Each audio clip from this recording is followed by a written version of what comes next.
melody sounds Russian to me. Like it sounds like a Russian folk song. And you know what? She's right. Because the Scots and the Russians were trading whiskey and vodka. All that permeates and it filters down through folk music. And it's definitely in John's melodies. And Paul was vaudeville, it's American. You mix those two things together. Another thing they had that was interesting, Phil Ramone pointed out, when you isolate the vocal, you don't hear one note, you hear harmonic structure around it. It's a very rare quality in very few singers. Both Paul and John had that. So the sound of them singing together is magical to start with.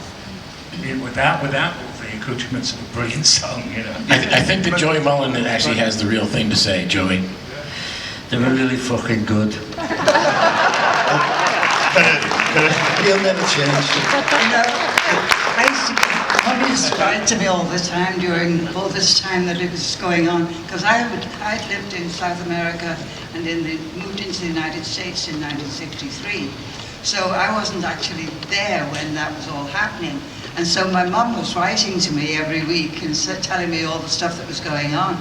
As a matter of fact, I've got a CD with that I've recorded some of her letters. But the thing that was so interesting about them was that she was doing things like, I'm having to wallpaper the walls in the bathroom, and then tomorrow we're going to see the Beatles performing in the Royal Command performance. And everything was all mixed up together, like all the little normal things she was doing, like having. And by the way, this is a Royal performance. And then at the same time being at the Royal Command performance. And so she took it all in her stride, just as though that's the way it was supposed to be. Isn't that such a northern thing, though? Isn't that such a Liverpudlian thing, Louise, of just... Yeah, yes. they're not impressed by anything. Exactly, exactly. We're not, especially not impressed by ourselves. Yeah, for sure. One of the really interesting things about the Contra sound